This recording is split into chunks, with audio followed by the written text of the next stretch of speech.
Are we making a huge mistake? And I am driving around being fascinated by windmills that are really such a small scale solution compared to what nuclear could be? Or am I just drinking the Kool-Aid? No, I mean, we're making a huge mistake. It's an extremely serious issue.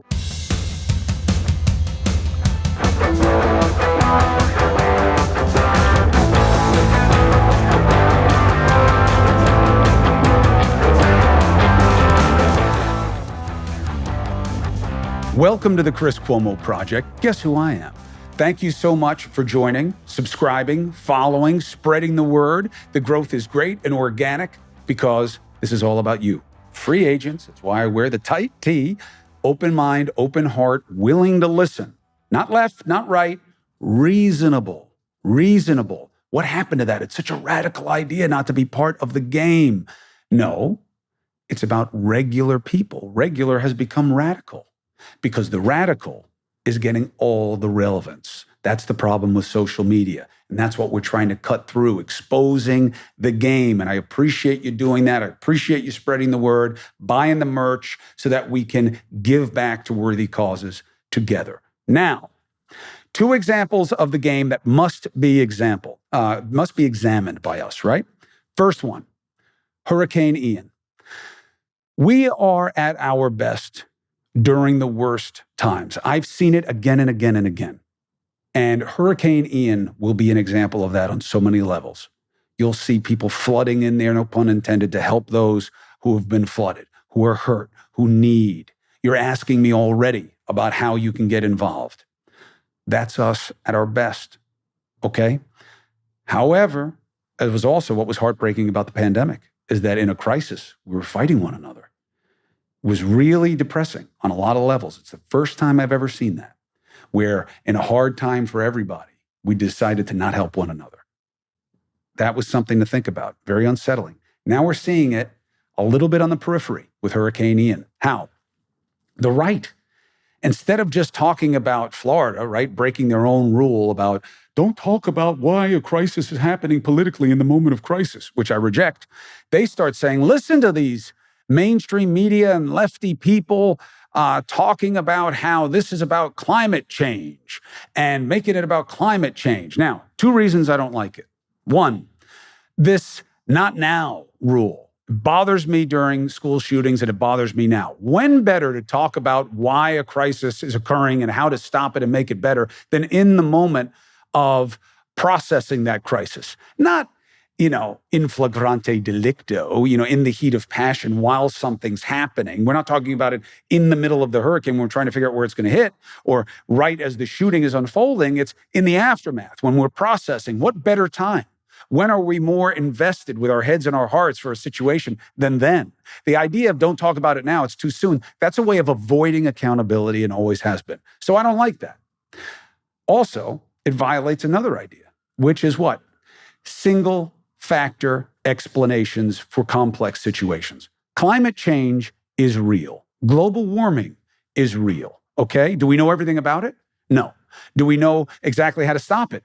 No. Do we have ideas? Yes. Is it evolving? Yes. Is fighting this process in any way productive? No.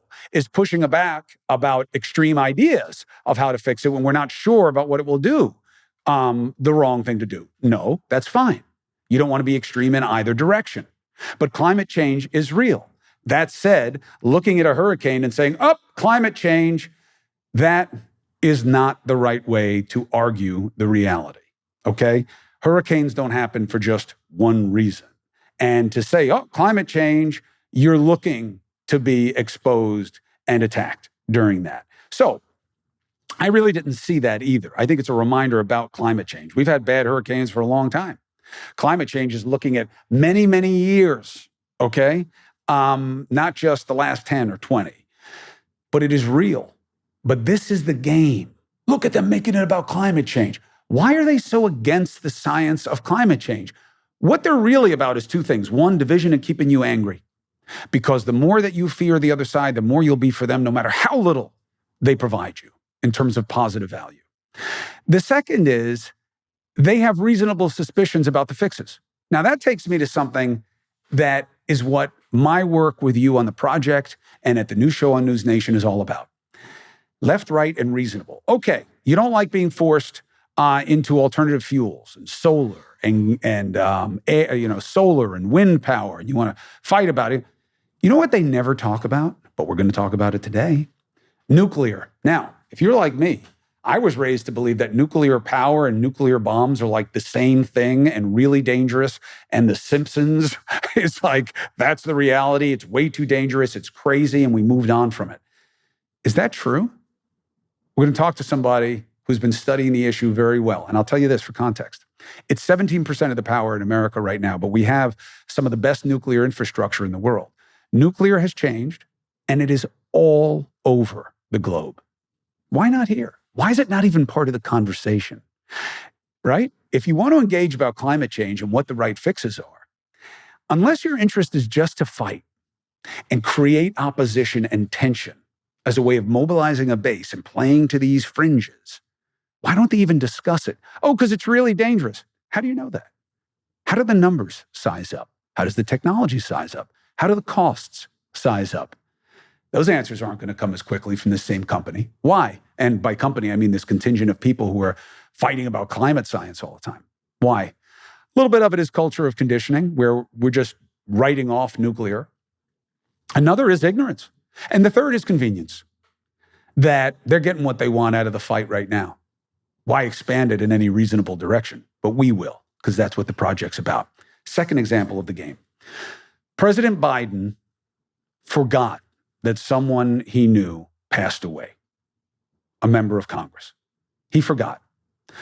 Just own it, because when you don't own it, it's just going to get worse. Remember Clinton, it's not the crime, it's the cover-up. So then you have the press secretary who once again, I think in a fair estimation, made the situation worse. It was top of mind. That is a bottom of the barrel explanation. Top of mind, bottom of the barrel. She was top of mind. Be reasonable. Common sense. If someone were top of mind to you, would you say, where are they? Or if they were top of mind, would you think, let me think about this person. Oh yeah, they passed away. Let me mention that. That's not what happened. It wasn't about top of mind. It was about having it skip your mind. And that's okay. Just own it. Does it mean that President Biden is losing his mind? No, not necessarily. Is he of advanced stage and age? Yes. Should anybody be arguing he's at the top of his game? Who is at that age? It's not a fair area of assessment or a standard for assessment. It's about whether or not he can do the job, and that's what you decide in the election. The press secretary didn't make it better. She played the game. I have John Lennon top of mind, but he's not here anymore. What? So nobody's going to really come at her. Why? I think there are good reasons and bad reasons for that, and you should analyze it. This press secretary, it's hard to argue that she's doing a good job. She doesn't seem to be getting him out of a lot of situations or explaining things away as much as it seems that they only get deeper and worse. This is certainly an example of that. But now, if it's a game, that means two sides are playing, right? That's often the case, And remember, I don't see the two sides as equal. It's about the situation. And in this situation, I do not have much appetite for hearing people on the right say, oh, listen to the gaffe, and this guy gaffed. You are awfully quiet about one of the most egregious gaffe machines I've ever seen in politics in my life, who was the former president.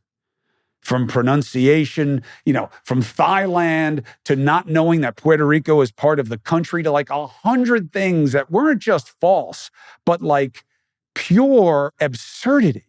You guys said nothing. Why? Because you're playing the game. So I don't want to hear about Biden.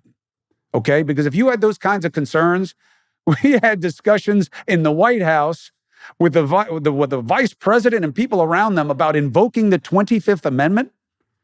And now you want to just point at Biden when you said nothing about him? That's the game. That's why you guys are disaffected. It's so obvious and ugly. They only play it out of convenience, and it's wrong. And we need to change it. We need to change the game. That's what being a free agent is about. Biden's lost his mind. lost his mind for wanting to be president in the first place. You want to have a constructive argument about how he's done as president? Fine. You want somebody younger? Fine. Do you want somebody better? Who? Let's have that discussion. What works, what doesn't work. But this idea of the right pointing at him and being, oh, God, can you believe how many mistakes he makes? When they were quiet about Trump, that just means they're playing the game. They are not fair brokers. And that's why they're on social media more than they are on the floors of Congress arguing about the issues that matter to you. Now, I'm talking more about the right than the left. Yes, but I did go after the press secretary and them for not owning the reality of the situation, which is he obviously just forgot. I'll tell you what else happens. The Democrats' high ground here is that they will be better than the right. Not that the right is just worse, because that means they're bad, right? That's what worse means. It's a comparative of bad, okay? You want to be better. Good. Prove it. Show it. I keep harping on this because I can't believe it hasn't gotten more attention. Well, I can kind of believe it, but it should have gotten more attention. Democrat dollars going to fund extreme right candidates in primaries around this country is crap. I don't want to curse, but I can't believe that. I mean, I believe it because it's true, but what a mistake. If you want to be better, why would you lower the competition? Well, because it works. Now, the pushback is this. You know, Cuomo, you come at us both ways. You say the right is always eating our lunch and that the left doesn't know how to play the game and that they stink at these kinds of tactics and, political gamesmanship. And then we start funding these extreme candidates who represent fringe ideals and get into primaries and win because fringe people vote a lot in primaries. And that makes it easier for us to win because we're far more reasonable than they are. And then you attack us for doing that. Yeah, because I reject the game. And it is, both things can be true at the same time. You're not great at playing at it, but that may be a virtue. Change it. Don't talk about Trump incessantly because you need it to be about him to lower the bar as much as you can for your own candidates and ideas. Make it a battle of ideas and show that you are better. That's your high ground. That's the situation that the right put themselves in by cozying up to Trump and all of his inconsistencies and, frankly, his craziness. Use your high ground. Use your high ground. If you want to talk about climate change, be constructive. Why does nobody mention nuclear? Is it because it's just too dangerous and outdated? Then why do we still use it? Well, places are closing it. Yeah, and you know what? Energy costs go up when they do. But it's not been ruled illegal. So is it really a safety issue? It's still 70% of our power grid, power supply. So what is the reality behind it? We've got a great guest today, Michael Shellenberger. Now, not only will he talk about the reality of the change in parties and the extension of the game and how ugly it is, and what happened when he tried to run against a member of his old party, and what it means to try to be an independent, what I call a free agent, which I like better for several reasons than independent, because we're not in it for ourselves. We're supposed to be interconnected, interdependent, not independent.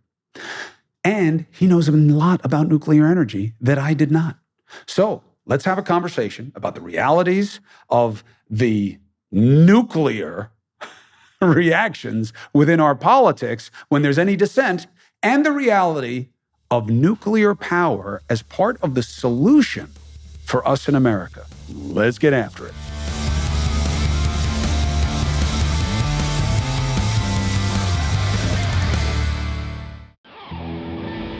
Athletic Greens. I started taking it because it's inexpensive compared to taking all the separate supplements. It is easy. It's just a scoop. And third, it helps me poop. And that is very important because you got to get the good stuff in, you got to get the bad stuff out. And it works for me, and that is why I am pitching it to you. Now, why is it good? Well, one, it tastes good. A lot of these things, very chalky, very this, very that. Athletic Greens 1, no. AG1, you can call it, no.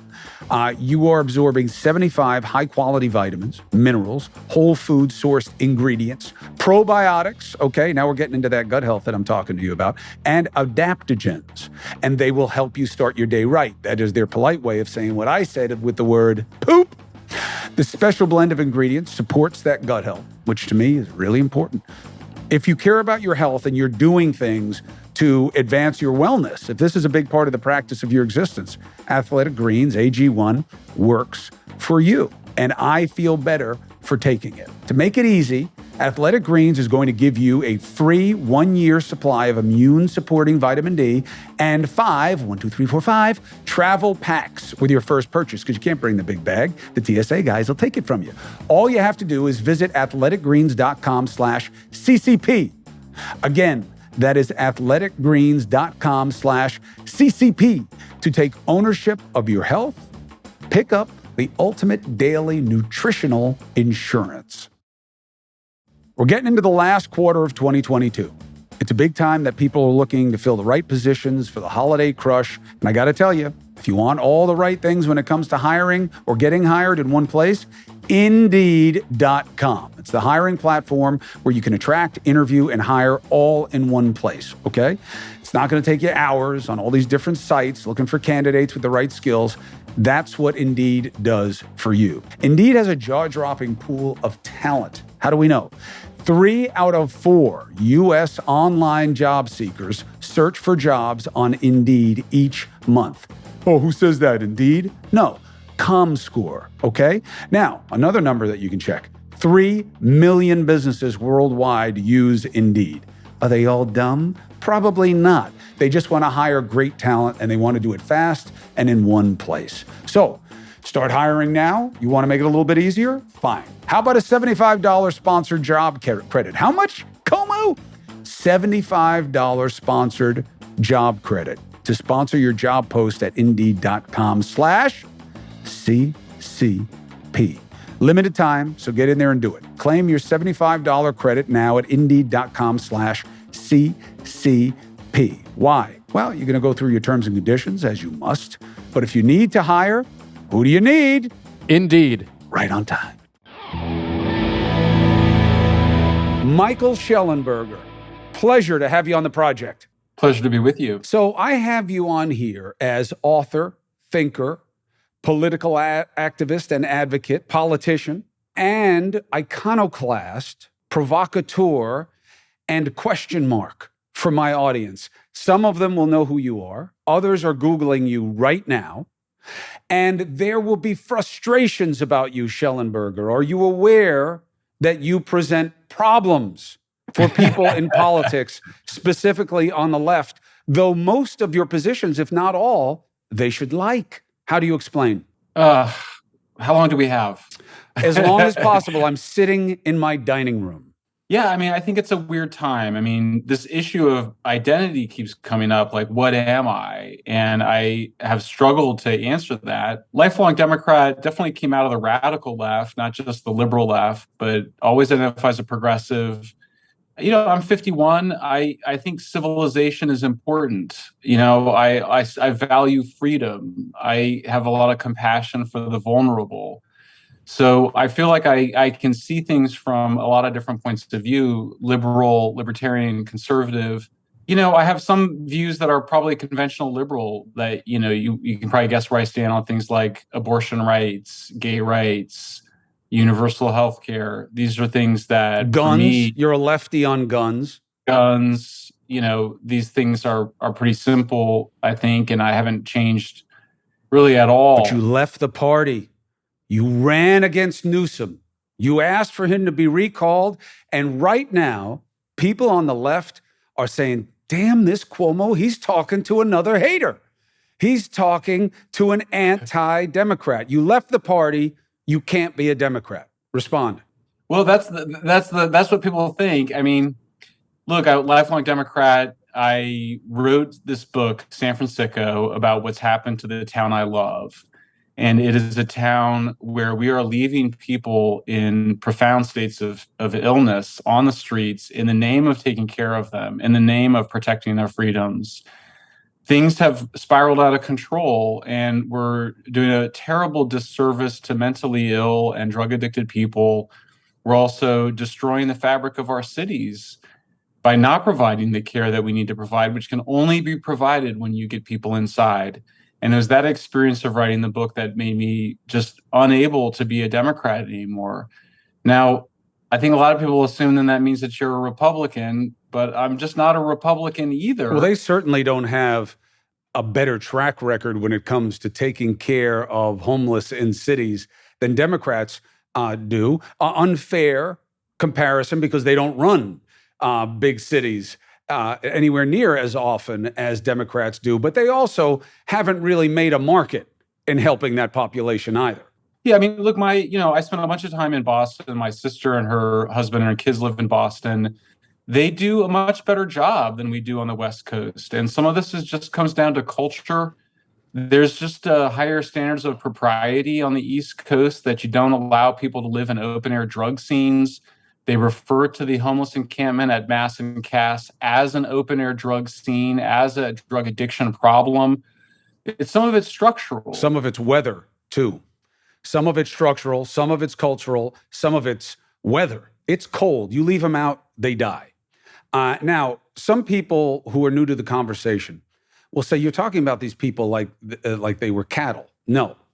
We're talking about them as a group with common concerns who, in large part, no longer are compos mentis, meaning they can't make decisions for themselves, either because of addiction, or exposure or other kind of malady. So it's not to speak down or ill of them, and you don't do that in the book. It's the opposite.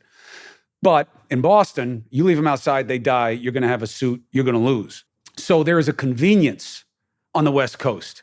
San Francisco, not as much, but where people can stay outside longer.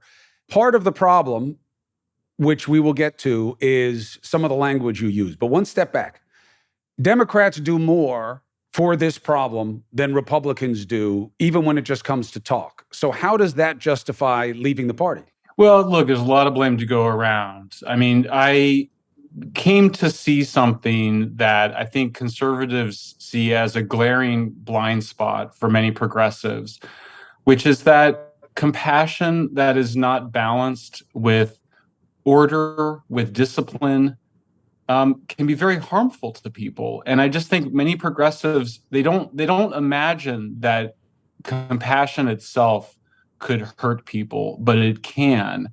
And so particularly, look, like you mentioned before, like my aunt suffered from schizophrenia. She lived in a group home. She had good outcomes.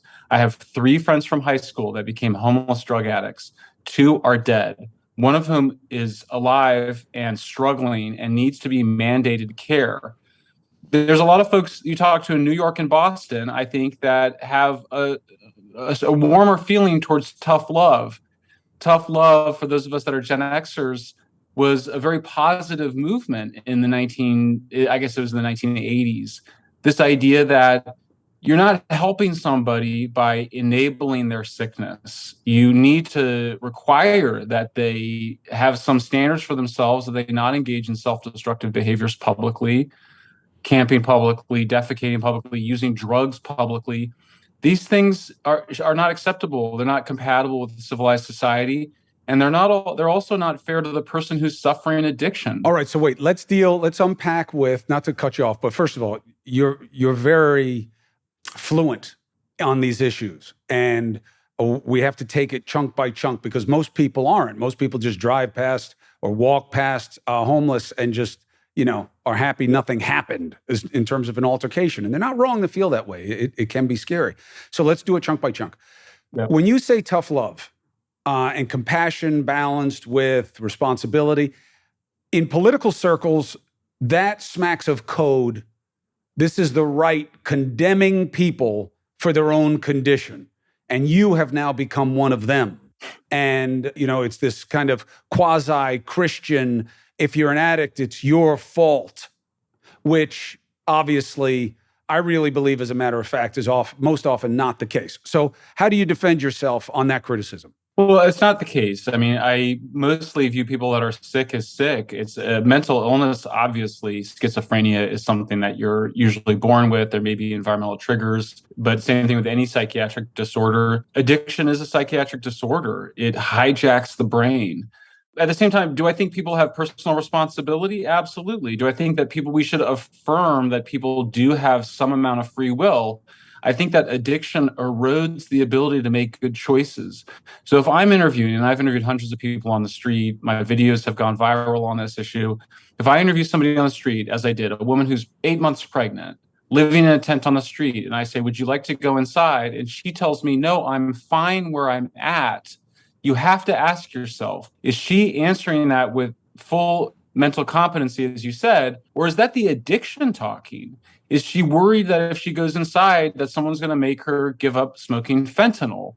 Well, yes, of course that's what's going on in many cases. So I don't think it's fair to say if someone's living in their own excrement, suffering sexual abuse, by the way, which is rampant on the streets, and they say that they're just fine, I think that we should not take their word for it. We should question that. And we got to keep in mind, 3 times more people die living on the streets than live in shelters. Well, it was exacerbated often also by COVID. Yes. You couldn't keep them inside. And it really crippled the shelter system and the recovery rates in terms of systemic kind of return. As part of the problem in New York City is this perception of, I would say most people see the homeless as like pests, so like pestilence, like they're up there with rats. And it really hurts me. Side note, Michael already knows this. My brother started an organization called HELP, Housing Enterprise for the Less Privileged, some 30 years ago. My sister Maria, we call her Ave Maria in our family because she's the best among us, period. She was at the top of the organization much, much longer than Andrew ever was, transitional housing for the homeless. And what it did, and Michael and I are going to talk about this, is you have to get people off the street because it's dangerous and it's completely non-conducive to improvement. But just warehousing them, which we did, SROs, single resident occupant, hotels, paying hotels, just putting them, get them off the street. Giuliani was a big fan of that. But they don't have any services. So you need both, okay? And it's one of the kind of subtle, nuanced, tricky, complex subjects which Shellenberger beats over the head in San Fransicko. And he does it in a provocative way, I think on purpose to get you to read it. Now, there is exposure to the nuance and critical pushback on that, and I'll give it to him. But just so you know, I grew up living this issue and watching members of my family deal with it intimately. So, yes, maybe you don't take their word for it. However, the left, the compassionate, they are still bothered by you, Shellenberger, because you do sound in a way that you would not speak to someone if you replace addiction, mental illness, fueled addiction even, with cancer. We don't talk about free will, even though you're fat and you smoke. Now, this obviously applies to me, not Shellenberger, because he is lean and obviously fit and healthy. You do not say that to me when I tell you I have cancer, even though the Marlboros are in front of me. You plead with me, please don't smoke anymore, but cancer is going to kill you. There is never, shame on you. Put the cigarette out of your mouth and you'll be fine. We do it with addiction. And I believe it's cultural stigma. And while I don't disagree with anything you said, I do believe you're playing into a trap of language and perception by apparently espousing the view of more of a right fringe that punishes people for their own illness and weakness. Here's an expression that conservative Christians love to use, which is to hate the sin and love the sinner. I think it's right. We should not shame addicts, but we also should not celebrate addiction. We should not incentivize addiction. Addiction is a terrible way to be. And so I appreciate it's actually hard, I think, for people just conceptually. You meet an addict, I think it's very hard to separate the person from the addiction, but we can do it. We can see the God inside them, as you might say. We can do it a way our parents couldn't because we grew up around it with a different awareness. We now know so many. If people say, I don't know anybody that has any kind of mental health or addiction issue, they're either oblivious or not being honest. I know that woman that was pregnant who said she's fine smoking meth in a tent on the sidewalk, I know that if she really had the right opportunity to get into it, she would not want that for herself or for her baby. You've got to be able to see that inside her, though. That means not taking her literally. And that's what I think is that actually, if you are really compassionate, you don't treat the addiction that's talking to you as that essential person. That's a place that they're at right now. But if you were to sort of go ahead and say, oh, I'm just going to like do whatever the addicted personality or the addiction says to do, I think that's dehumanizing. You want to actually have a higher hopes for people than their worst state on the streets. So again, the low fruit and then the real hard question. The low fruit is Shellenberger sounds a little bit like Tucker Carlson. He was showing us all that video of California, and look how disgusting this is. Look at the poop on the roads, and that's from these people. This is disgusting. California is a cesspool. What is the biggest difference between your perspective and his? Well, so first of all, I've actually never shown feces in any of my videos. I've never done in fact, if you watch my videos, they're very humanizing. I actually interview people on the street. When I interview people, I ask them, I say, what's your drug of choice? And I don't do it in a way, and they tell me. And they tell me because they don't feel like I'm judging them. They just know that I'm curious. I want to know what their situation is. I call them brother, I call them sister, because that's how I view them. I view them all, we're all children of God. That's my own faith there. And even if they're not people of faith, they're still children of God in my mind. So for me, it's always looking to try to humanize the situation, but I also want to know the reality. And there's a lot of wishful thinking, disreality that's been promoted by advocates who are scared of the reaction from the public. They're scared of the dehumanizing reaction, and so they have sought to play down or hide the addiction, the mental illness, and frankly, some of the depravity that's on the street. I mean, the women I interview have almost all been raped multiple times. The men are assaulted. The men steal. I think that trying to hide those things or deny that they're happening is to participate in a lie. And as a journalist, I'm unwilling to do that. But also as just a fellow human being, right. I think we have an obligation to really look the truth of the matter in the eye. Right. I think that it is a fair statement that you are clearly concerned with helping these people, and you're not weaponizing them for political advantage.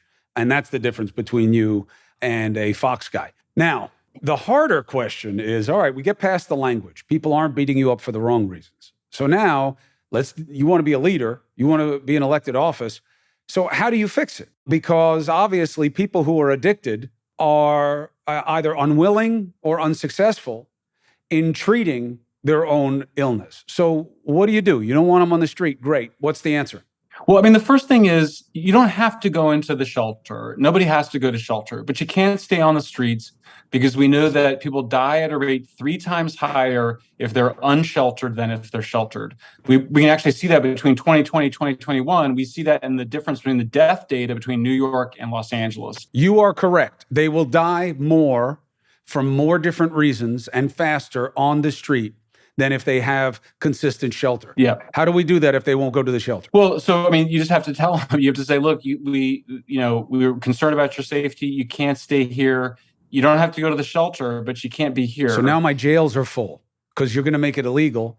And now my jails are full. And now your new friends on the right say to you, Shellenberger, I'm not paying for these people to put them in the jails. I got to leave that for real criminals. Yeah, and we shouldn't. There's no need to get people into jail for that. Look, I mean, if somebody is saying, I'd rather stay here on the sidewalk rather than go into shelter, and they're saying you have to take me to jail, there's something wrong with them, obviously. So they may need psychiatric counseling.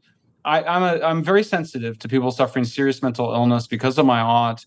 If we can avoid any sort of coercion with people suffering psychotic states, whether from schizophrenia or methamphetamine, that's fine. I don't think you have to do it. Like, it doesn't have to be the first night. When I was in the Netherlands, I followed a caseworker. We came across a homeless man who was psychotic. He said, you got to come inside. The guy didn't want to come inside. He said, okay, you can spend the night out here tonight, but tomorrow we're going to come for you again and try to get you some help. There's another thing that caseworkers are also starting to help people get on antipsychotic medicines on the street. They get on antipsychotic medicines, they can come back to a normal state, and they're in a better position to make choices. So there's a lot of different options. It's not just come to shelter or we're going to put you in handcuffs. I don't think those are not our only choices, and we shouldn't accept those. So what is antithetical about what progressives want to do or what Democrats want to do with what you're saying right now? I mean, obviously, the model that I was referring to that my brother started, which is not a unique concept. It was initially a partnership between private, public interests and the American Red Cross, because you need services. These people just don't have a home. There's a reason they don't have a home, and often there are multiple reasons, and you got to deal with them. But progressives have been about that. So where did they disappoint you other than in the lack of effectiveness. But theoretically, don't they want to do what you say? Well, sure. I mean, I think just to even take it one step further, I mean, Boston actually has handled this basically the way I would handle it. And they have a very progressive mayor in Michelle Wu. She was elected on a very progressive platform. And they're basically moving people into either temporary shelter, into permanent supportive housing, which is the holy grail for most progressives. But she has the support of the whole state. That's another problem that doesn't fit onto a left-right axis, which is that my proposal is that you need a statewide solution. There's no reason that a relatively small city of San Francisco, of fewer than 1 million people, can handle all of the mentally ill and drug addicted people that come to San Francisco homeless looking for help. They should be able to get help from across the rest of the state. Do you know why that is? I don't know if it's a difference between the Constitution or if it's a matter of statewide leadership, but I certainly spent some time beating up on Governor Gavin Newsom for not pursuing it, because of course we can change our Constitution. We do it all the time in California. And the mayors are crying out for that solution. I know why. Oh, you do? Why? What is it? Here's why it happens. Because the homeless get swept up now that we moved away from the straight criminalization of it, which is vagrancy used to be the catch-all for all homeless. And it was a crime. And that was it. They got dealt with that way. We then evolved, as is sometimes the case in America, maybe more often than not, these pendular swings tend to go too far. Now homeless are captured in terms of funding and budgetary prerogatives in most states almost exclusively as healthcare. And healthcare has been evolving onto the local level, because when it comes to treating everything else in a community, local generally knows best. So they've been redirecting funds out of that centralized bureaucracy where there's a stigma of increased waste and bureaucracy and lack of contact and connection to the communities, and giving it directly to communities. So homelessness presents a sweet spot where it can overwhelm a local community, almost like a crack or a fentanyl epidemic would. So the local funding has been the main mechanism. But your point is not wrong, which is, but it's too much for some communities, and then what? And I think that's where you get into the politics. And somehow the Boston mayor has succeeded in getting statewide help. And so clearly we went too far to the local level. You have to remember, we had many different names for what people would call homeless, but one of the names was transient. And it's because it's a highly transient population. And so we know that, 20,000 people who are homeless come to San Francisco every year, even though the total homeless population is supposedly around 8,000. So you're just getting a huge number of people coming through town, often to service their addiction, sometimes to get help. But the same thing is going on in other West Coast cities. And there needs to be a statewide solution in order to deal with it. I think the book, San Fransicko, is worth reading because, and look, there's no perfect way to make the points that you want to make. You are in a binary system, and that's the next topic I want to have with you, which is there ain't no place for you, brother. There is on this show, because I believe that you are literally an archetype of a free agent. You don't want to be a member of either of the parties because you believe that there's just a lack of depth and impact on issues that you care about, and you're not seeing it, so it's too frustrating. But you want to be a leader. You want to be in elected office, but if you're not on a team, you're a dead man, and you are now a turncoat and without a party. So it gives you no home, but you have an open mind, an open heart. You're incredibly intellectually sophisticated. You've lived these problems and you care. And I really believe there should be a place for you. And I believe that you are an echo of our systemic failure and our cultural failure. And I know the left is going to beat me up. That's okay. I'm okay with you beating me up. You should. That's your right. But I just want people to start thinking about why you're beating me up. Is it just because Shellenberger is a threat to you? Is he like another version of an Andrew Yang? The left used to crush me during the presidential election for any pushback on Yang. Let him speak. Now that he's starting the Forward Party and they're afraid he may be a spoiler for Democrats, which he may be. That's why I don't believe in 3 parties. I believe in 4 or 5. Different discussion. I have it all the time. But you are in that category as well. I believe you are a free agent. There should be a place for you because you want to lead and you know things. Now, the book is provocative. And I do think that the only good criticism is that you are blaming progressives when they are, in this binary system, the side that wants what you want in terms of outcomes. And the right does not. They want to just see homelessness or any social ill as just proof of some kind of perversity of the left. There's definitely some conservatives that criticize the book, particularly my proposal of universal psychiatric care delivered at the state level. I call it Cal Psych. It's because of the word universal. Yeah, they don't like that. A lot of people don't like it. On the other hand, there are conservatives, including the Manhattan Institute in New York City, including Christopher Rufo, who's famous now for his attacks on critical race theory, who are conservatives in good standing, who agree with my argument that you do need to treat this like a psychiatric and mental illness problem and provide that care. So it's not the case that there's not people on the right. And I do think there are people on the left. Obviously, there's you and there's Anna Kasparian and Michael Smerconish, your former colleague at CNN. Others have given this a hearing. I'll say one thing, Chris.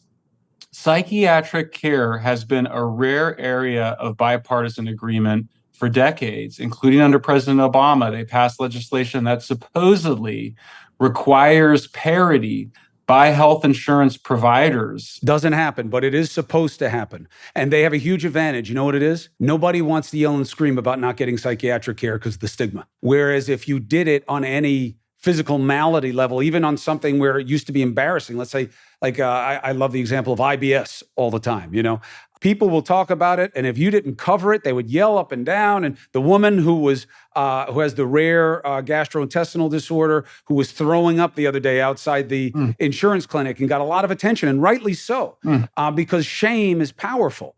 People don't want to do it when it comes to psychiatric care because of the stigma. Yeah. We're still afraid to talk about ourselves that way. So the insurance companies have a little bit of a leg up in terms of slow walking parity. Yep. But I do think we'll end the book portion on this, though. Why progressives ruin cities. The fair criticism is progressives are not the problem. They certainly want the solutions that you're talking about more than the other side does. This was an unfair swipe. Yeah, I mean, but that in itself, so first of all, I think that a fair criticism would be to say conservatives also ruin cities and are part of the problem. I don't think it's fair to say that progressives ruin cities. I worry that that's an abdication of the responsibility of progressives. I think a progressive with any confidence would treat this book and say, you know what, Michael Shellenberger may not get it all right, but he has a point, and we progressives need to do better. I think that's a grown-up response to a book of this kind of provocative nature. So what do we do with Shellenberger's? And instead of just, look, the only thing the system can do right now is discredit you because you're a threat to one party. And if you had been a Republican who then decided to leave the party because, you know what, we got to start doing more for these homeless people, and you can't just have Tucker Carlson making them look like a new species of rat, and you guys called yourselves Christians, but you don't live like that, they would be saying the same things about you. Look at this turncoat, closet lefty, playing to the media just to sell books. What do you do in a two-party system when you see avenues of ideas from both sides and a dissatisfaction with the toxic twosome? What are you to do? You have to hold the line, and you have to stay true to what you really believe. There is a lot of pressure to conform with one side or the other on any given issue. And the only solution to it is to hold your ground and to stick to your principles. I mean, it sounds so cliche, but the fact of the matter is you just got to be true to yourself. You got to say what you believe. I say some things that sound totally radical left to my conservative friends, and I say things that sound really right-wing to my liberal friends. But for me, they're just me. They're just views that I've come to and hold strongly. The other thing I'll say, Chris, is that I don't comment on everything. I don't understand every issue in the world. I've written two, I think, very serious, well-researched books, one on the environment and one on homelessness. But I actually don't write at great length about foreign policy. I don't write about Ukraine. I don't write about subjects that I haven't spent any time looking at. And so I've always tried to make an effort to get to the facts first, take a cold, hard look at the facts before coming to some conclusions, because I did get some things wrong. I have been wrong about things in the past, and it's an unpleasant feeling, and I don't want to do it anymore, in part because of the pressure that you feel to conform to some group identity. And so, look, you get to a certain age, like ours, and all you have is your integrity. All you have is your reputation. So you just got to, if you're going to make a claim, You got to feel strong about it. You got to stick to it and not feel the pressure to bend or conform or to shade the truth, because I think there's too much of that in the culture right now. Can you win an election? That's a very good question. I don't know. I mean, I thought honestly that I would make the runoff, and I'm pretty disappointed that we didn't. On the other hand, we got in really late. We only had 3 months of runway. The campaign only started to take off at the very end when I got on Bill Maher, and that was 4 days before the elections. So, one of the nicest things anybody said about me is just that I might be too nice of a person to be in politics, and that may be the case. It may be that politicians just need to be, more Machiavellian than I'm willing to be. I ran because it came right out of my concern for what's going on in my state that I love so much. If I don't ever run for office again, I'm going to have a perfectly happy life as an author living in the Berkeley Hills and walking my dogs and writing articles for Substack and doing podcast interviews. Man, you do sound like a lefty to me. It just shows how sadly simple our system is right now. You don't fit within the two teams. If you don't pick a team, that's it. You don't have a future, and not in the system the way it is. So as people are looking into you, the two reasons that I was really happy that you decided to join me. One, I really think you're the kind of person that people who seek out this podcast need to take a look at and see how they'll share a lot of your feelings, not the depth because they don't live the problems. They're doing whatever they do. But you're an interesting alchemy in that way. The other one is with nuclear energy. Okay, so I do not know what I'm talking about when it comes to nuclear power. And I was actually shocked by how little I knew, because I thought I kind of knew everything. It's super dangerous, not worth it. I grew up in a place where we were living in fear of nuclear plants that weren't being shut down. My father was governor. My brother was governor. They both were worried about this. And now I take the time, and Shellenberger is one of the guys that I wound up reading about. Nuclear is everywhere. And our biggest threats that are supposedly so smart about this stuff, like China, unless China wants to commit mass suicide, they are pushing nuclear as a way of getting away from fossil fuels and creating something safe and sustainable that actually helps with what we know as climate change more than just about everything else. What have we kind of decided to believe here that is just wrong? Well, first of all, Chris, I can't tell you how happy it makes me feel to hear you say that. Your family has a very deep legacy with nuclear. Of course, your father shut down a very important nuclear plant before it started operating. Your brother also shut down Indian Point, which I opposed strenuously.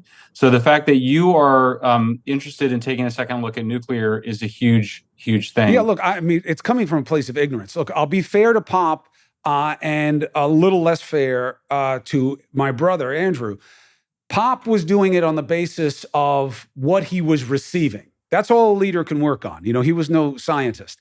And they were, and Michael knows all this, but if you do the research, and not to defend my pop, I mean, he's dead and buried, it doesn't matter. But he was getting all bad information about this, and it was absolutely a boogeyman effect. But what's he supposed to do? Nobody's telling him to open it up, except the guys who were running the plant.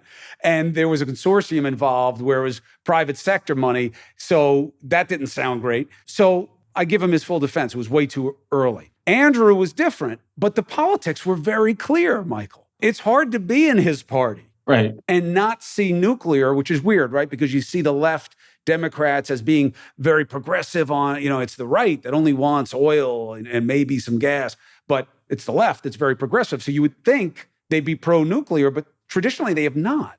So I forgive Andrew on the basis of party. But now, moving past them, because I'm not them, are we making a huge mistake? And I am driving around being fascinated by windmills that are really such a small scale solution compared to what nuclear could be? Or am I just drinking the Kool-Aid, radioactive as it may be? No, I mean, we're making a huge mistake. It's an extremely serious issue. And I'll preface this by saying I was 8 years old when 3 Mile Island happened. I was 14 when Chernobyl happened. These were terrifying events. One of my first memories as a young boy, my first political memories, was my sister telling me, did you know, Mike, that they built a nuclear plant on an earthquake fault in California? I literally had in my mind a picture of a mushroom cloud because we had just seen the day after a terrifying made-for-TV series that my mother watched with my sister and me about nuclear war. And I thought that nuclear power plants, if they had accidents, they went off like nuclear bombs. And I thought if nuclear bombs went off, it basically just evaporated everybody on Earth. Look what's happening with Ukraine right now. We're finally getting a little traction in the country again about what's going on. And the timing's good because there is a new push. I may be going back there. Things will probably get really hot before it gets very cold there. And that's strategic because people get dug in. But what's driving it isn't that, what I just told you. It's that they may have damaged a nuclear plant and it could kill the entire region. Now, are they wrong with their fears? And what are we missing that we should see differently? Well, so first of all, and my views on this have been mischaracterized. Nuclear is extremely potent technology. It's very powerful technology, and there is danger there.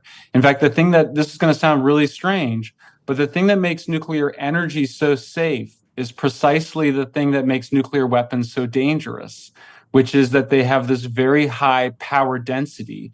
That's a bit of scientific jargon, but it just means that it generates a huge amount of power in a small amount of space. A single Coke can of uranium can provide all the power I need for my entire life. So the difference is that a nuclear weapon, when it blows up, it blows up all at once. It's an instantaneous fission reaction, whereas a nuclear power plant, it's a very slow reaction over time that creates heat, that boils water, that turns a turbine, that makes electricity. So it has to be managed very well, but our record in the United States is very good. That's because we don't do it, the critics will say. Our record is good is because we don't really allow it. And if we had a lot of it, we would have had a Chernobyl ourselves, a Fukushima ourselves, and we can't afford it. Well, the truth is we had a serious accident in 1979. The whole reactor melted, and there was a lot of fears about it, but basically the containment behaved as it would, and nobody got a dangerous dose of radiation, and that proved the inherent safety of nuclear. We then had a terrible accident in Chernobyl. This was what really changed my mind on nuclear. It sounds strange, but as I went and read the World Health Organization studies, and I was shocked by how few people died. According to the best available science, somewhere around 200 people total will die from that disaster after an 80-year period. You had some increase in thyroid cancers. Those are highly treatable because you can remove the thyroid and replace it with thyroxine. But other than that, we saw no elevation of any other cancers, despite the fact that this was uranium particulate matter spewing across all of Western Europe and, frankly, the world. Now, doing you a favor of best defense, Michael didn't just say nuclear power is worth trying because even if you get thyroid cancer, you can pull your thyroid out now. It's not what he's saying. He's saying in reviewing the research in terms of worst case scenarios of known failures, one of the higher level impacts that may have affected mortality were some discrete cancers. The one they found most often in the studies that he's talking about was thyroid cancer. And he says, when it comes to cancer, it's not the scariest one. Context matters. I'm not going to do to you what I see happening to you all the time unless you deserve it. So why would nuclear be better than what we're pushing now to create electricity for EVs and what we see as the renewables and the alternatives? Why would nuclear be better? Well, here's the funny thing. So first of all, just on the death toll, remember that conventional fossil fuels and burning wood and dung for energy, which is what still 2 billion people use, shortens the lives of 6 million people a year. So my friend, this climate scientist, James Hansen, did a study, and he found that nuclear power has already saved about 2 million lives just by preventing air pollution. So everyone looks at the death toll from different energy sources, but we don't look at the lives saved. So nuclear's actually had a life-saving role in reducing air pollution. The interesting thing is, what about renewables? Well, what got me looking at nuclear a second time was the fact that renewables have 2 big problems with them that most people are familiar with. It takes about 300 times more land to generate the same amount of electricity from sunlight or wind as from a nuclear plant. That may not sound like a lot, but it's a huge amount of land. And so if you're a conservationist concerned about golden eagles, half of which are at risk of losing their lives to wind turbines if the wind build-out goes the way it's supposed to go, or if you're worried about the North Atlantic right whale, off the coast of Cape Cod, which is threatened by an offshore wind farm. These are very serious concerns, the big land use impacts. But then the other issue is just the unreliability. So this is a very special day for me, both to hear your own openness to this, Chris, but also because our governor in California, Gavin Newsom, he pushed for a legislation that passed in the early morning hours today that will keep our last nuclear plant, Diablo Canyon, online. And this is very significant because he is the one who pushed in 2016 to close the plant in the first place. It was sort of his signature gift to the environmental movement as a politician, and he reversed course. Why? And this is after having spent billions on batteries and billions on renewables, because we were running into electricity shortages. We literally on August 6th, the state announced that it would phase out the sale of internal combustion engine cars in 2035. 4 days later, they announced that they asked people to not charge their electric cars during peak electricity hours because we were having electricity shortages. They're having to run old diesel and kerosene burning power plants right now, Chris, because we're trying to keep the lights on because it's so hot that people are using their air conditioners. So capacity is an issue that gives nuclear an advantage. The offset is supposed to be that, but nuclear is like too dangerous. And what about all that wastewater that's like radioactive and you can't get rid of it? And if it goes in the water, that's it. That whole community is done. Are those fears no longer justified? I don't think so. There's always a risk of an accident, and that's why we have a really strong regulatory system, a very independent regulator in the Nuclear Regulatory Commission that has inspectors at the site of the plant. They can walk into any room. They're incredibly empowered. They're a model for how you do industrial regulation for the whole Western world. But the amazing thing about nuclear is, because I used to get my information from The Simpsons, I thought that nuclear plants leaked green waste into the water. You go visit Diablo Canyon, which is this plant that we just kept alive in California on the Central Coast, and there are seals and sea lions in the water outtake that's leaving the plant. Why? Because it's slightly warmer, not so hot as to destroy the marine environment. On the contrast, it attracts marine life. And then they all die. They all live very happy lives. The water is totally clean. That comes Except out of the at night when it glows with the radioactive seals. You got to go and see it yourself. You see these. Have they studied the wildlife in the area and the impact on it? The wildlife is absolutely spectacular. There's actually an organic beef farm about 2 football fields away from the plant. And because I visited it and I wanted the nature tour around the plant, and they said, just don't publish the name of the organic beef farm because they didn't want people to know where they got the beef from. But yeah, of course, and it's all heavily tested. Is it the company known as Green Glow Beef? Exactly. That in this environment, hey, nuclear is becoming so cool, Chris, that it might actually help sell it. Now, the greatest thing that I saw, not greatest, most impressive, because again, I want to, look, the show's all about transparency. Yeah. I don't want to like nuclear energy because I believe that I'm not supposed to like it, that it's too dangerous and you can't do that. We can't be that society. We can't be China or Russia, where people don't matter enough. So it doesn't matter they put nuclear facilities all over. And I covered Fukushima, which wasn't in China, it was in Japan. And we're not about that. We don't sacrifice our people that way here. That's how I want to feel about it. It's just that doing the reading, even in France, I'm like off in terms of how they see it and what they think the levels of safety are. And there were all these examples about like what happened in Texas a couple of years ago when like this natural gas or whatever kind of fuel plant it was. Do you remember that? There was like this huge fire in this place and they couldn't put it out because of the nature of the refinement that was going on there. Fertilizer factory. Right. Yeah. And, look, it's not creating energy, but it is the same kind of processing that we're talking about. Yep. So what do you know now as a matter of fact and pragmatism about where nuclear is being done in the world, how, and what advantage or disadvantage that leaves America with? Well, I still think we have the best nuclear program in the world. I mean, we are the inventors of this technology. So we do have a special responsibility, I believe, to scale it up. It's only 19% of our electricity now.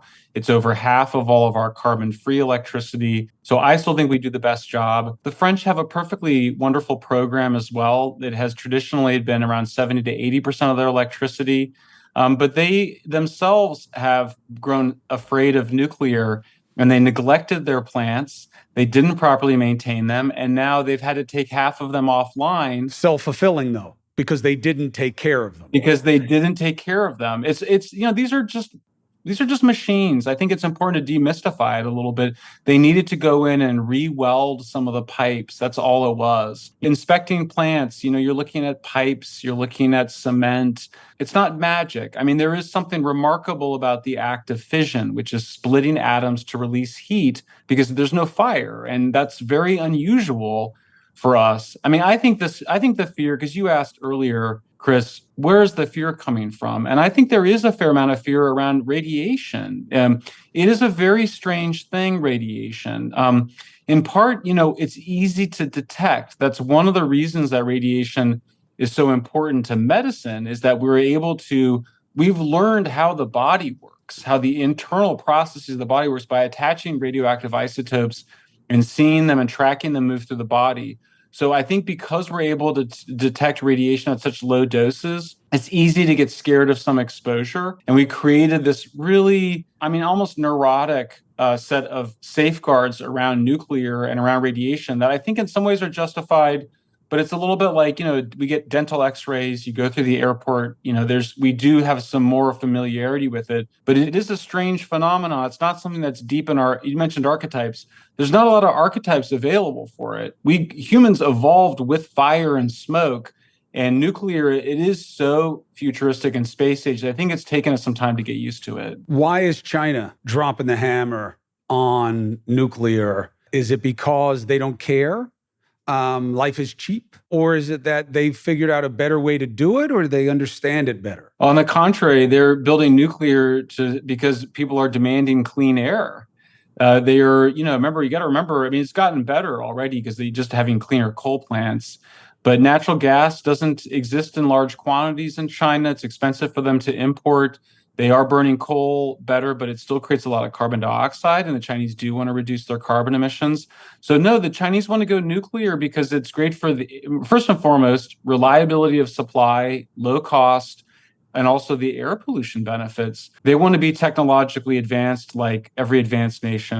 Nuclear, it is a mark of sophistication. We think of it now as something scary, but you have to remember from really the early part of the 20th century when we first realized that we would one day have nuclear energy until the late 60s, people viewed nuclear as something special. And you even interview electrical engineers and they'll tell you the nuclear plants are really the crown jewels of our electrical grid. So you Google nuclear power danger, okay?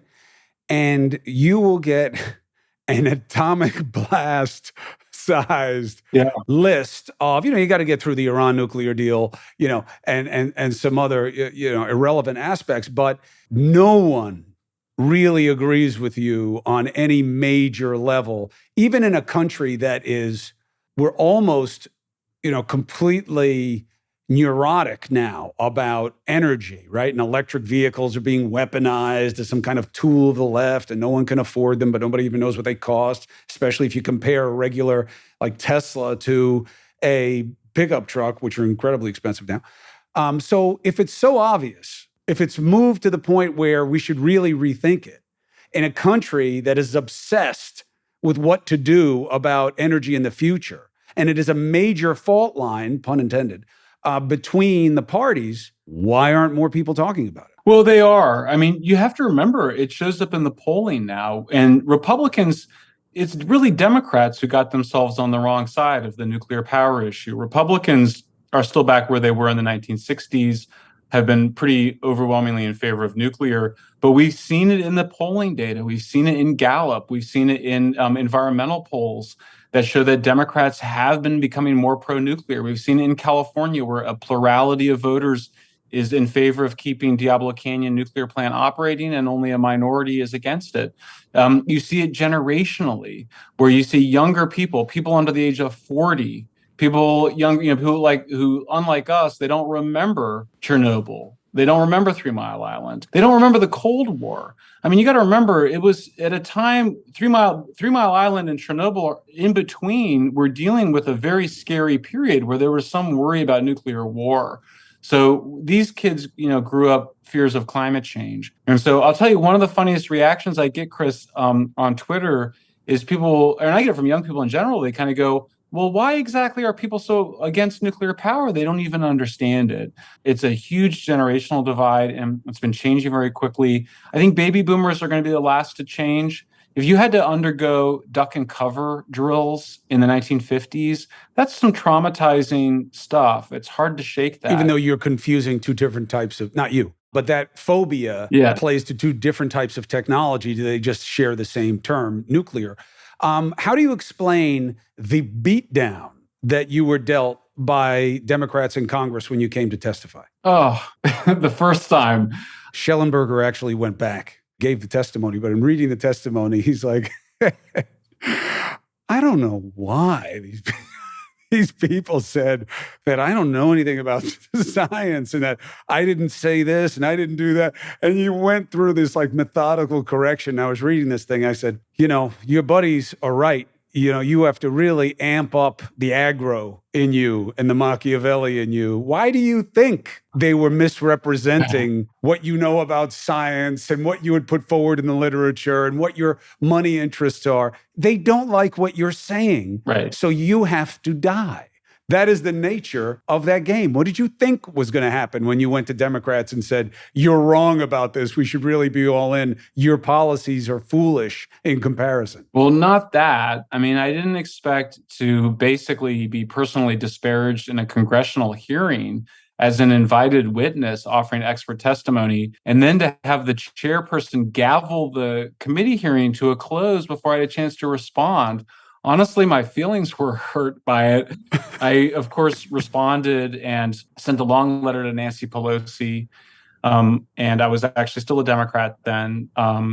And they invited me back. And the people on the committee then, I think it might have been a different committee, but they made clear that I would not be treated like that again. And people said they'd never seen anything like it. I mean, it was like a kind of fraternity hazing or something.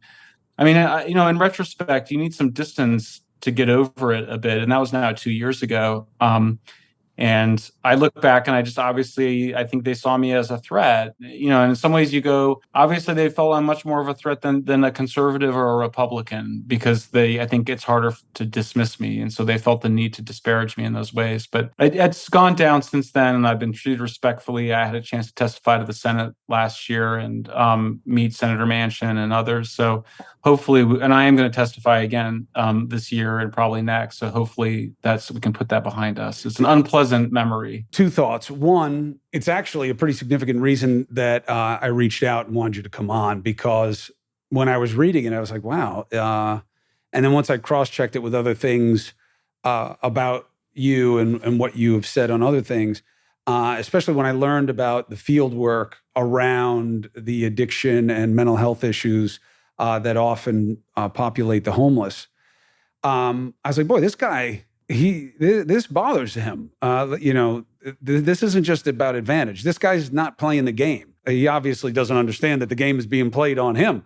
And that's why he came back a second time. That was impressive to me, because I believe that you are, look, if people don't like your ideas, that's fine. If people don't agree with what you're saying about nuclear, it's not going to be because when you Google him, you find out that that's where he makes all his money. You know what I mean? That would be obvious. That's what I'd say to him. I'd be like, I know why you think this. You're in the nuclear power business. It's what you do, brother. Of course you like it.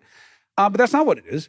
And, people say that about Joe Manchin with coal. It's not true about him either, by the way. Yeah, his family's involved with it, but it's not like that's why he feels the way he does. It's because he's filling his pockets with coal money. Why would he stay in office if that's what it was? So it leaves me with this. What's going to happen to us if there is no room for a Shellenberger? Shellenberger has to stay in the private sector because he can't be in the game. There are only two teams. You're not on one. You're out. You can do my job. You just know too many answers to be in the question asking business.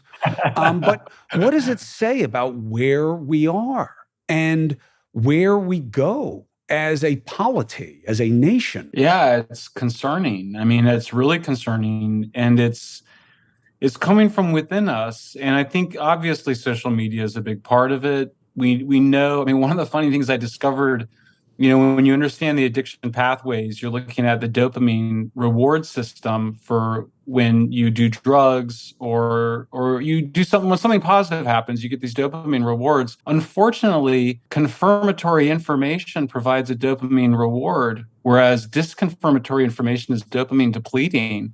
So unfortunately, people are reinforcing their views in an addictive personality kind of way. And that is very troubling.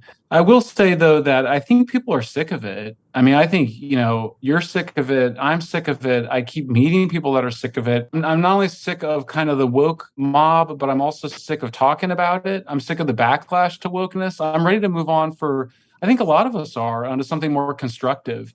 I didn't love the Inflation Reduction Act that passed, but I tried to say something nice about it because I do feel like it was an effort to do something constructive. Wished it would have done a lot more for nuclear than it did. But nonetheless, I do think that spirit that we want to do something constructive, that we don't want to just complain about the situation on the streets. We don't want to complain about crime.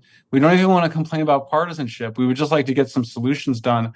I do think that represents, if not the silent majority, then at least a silent plurality. And that can be very potent. I don't know what's going to happen in terms of political structure, but I do think that the media environment has changed quite a bit. I mean, I'm getting invited personally to just speak to so many different media outlets than I had a few years ago. I mean, I hadn't been invited on CNN or NPR or to talk to the Washington Post for almost a decade while I've been advocating for nuclear, but that started to change in recent months. I think it helped that Trump left office. I have a lot of faith in this country, Chris, like you do. I mean, I travel around the world a lot, and there's just no other country in the world that has institutions that are as strong as ours, that has a public that's as committed to constitutional rule. I was just with some very progressive family members who are expressing a lot of concern about Republicans' commitment to democracy.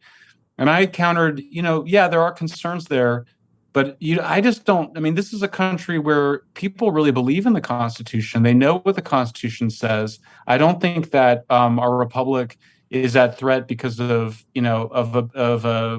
undemocratic tendencies by a particular president or by particular parties. I think that we're stronger and better than that. So I feel like that's what gives me hope. For me, I'm fine. And I may be a happier person if I'm never in elected office. And I do think our country has the capacity to recover. I know, it's just that we keep making our own problems. What happens when we deal with a real one? And, I am so, I don't know what the right word is, but probably relieved that I can't believe bad guys haven't hit us during this time, because I don't know that we would respond the way we did the last time that we got hit hard, which is where everybody came together. It didn't stay that way, but it started that way. And I wonder if now, if it happened, the reflex wouldn't be for one side to blame the other instead of blaming who did it. And I don't want something like that. I don't want something horrible to make us remember what really matters. But I got to tell you, human beings are very simple. You can't talk about nuclear energy because people heard somewhere at some point that it's the same as the bomb, or they just the same word. We had a president who couldn't pronounce it. In George W. Bush, nuclear, he kept saying, so it's like, you can't even talk about it. And if that's where we are on everything, it's like, what do the Shellenbergers do? Because I feel like there's a whole cut of you guys out there. And I mean that neutrally, male, female, whatever category of, I know things, I want to help, I think things can be better. But you're not going to get involved in the process. For you, it's about no space. And for others, it's like, I'm not going to have someone, 1,000 Cuomos rip into everything about me for the next 5 months. That have nothing to do with my ability to lead. I don't know why things get better. I think you touched on something important, though, about the way that we came together after 9/11, which is that I do think that we're at a moment here where we see who Putin is now. I think their blinders were on for a fair number of people, but we now see the tyrannical nature of him and his regime, the totalitarian nature of it. We see what they're doing in China. I'm sorry, there's not a stronger reaction to the evidence that they're putting Uyghur Muslims into concentration camps and making them, offering the chance to make solar panels.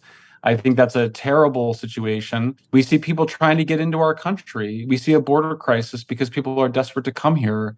I think these things should help us to remind ourselves of a sense of gratitude of our country being so special and so unique, and that we want to build on those strengths and on these institutions. And look, Europe needs us right now, Chris. We didn't have a chance to talk about it, but Europe needs us to produce more natural gas for them because they are weaning themselves off of Russia. We need to be stepping up to the plate and providing that gas for them and helping them to transition out of that dependency. There's so much more for the United States to do. We're still the most important country in the world, in my view. We're still the anchor country for Western civilization. There's real questions around what direction Africa and Asia and Latin America go. Are they going to tilt towards China and Russia, or are they going to tilt towards the West?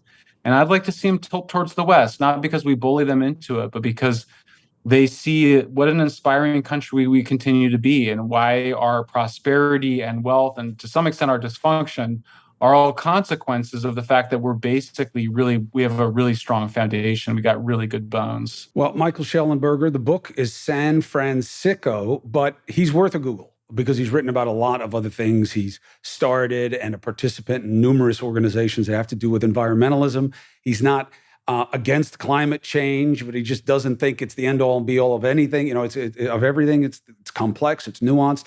It's worth a read and a listen. I thank you for being part of the project so people can test some of their ideas and think about things a little differently.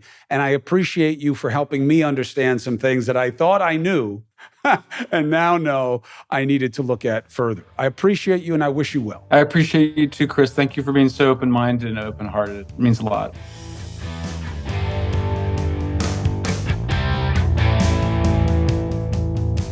Be honest, if you're like me, you thought a lot of things about nuclear power that may not have been true. So now the question is, we're just regular folks, right? Why aren't our leaders as up to speed as Shellenberger is? Why isn't it at least part of the debate? I'm telling you the answer is because of the game. They're not in the solutions business. They're in the division business, okay? We have to change the game. Thank you for joining me in my new show on News Nation. Go to the website, figure out how you can watch it.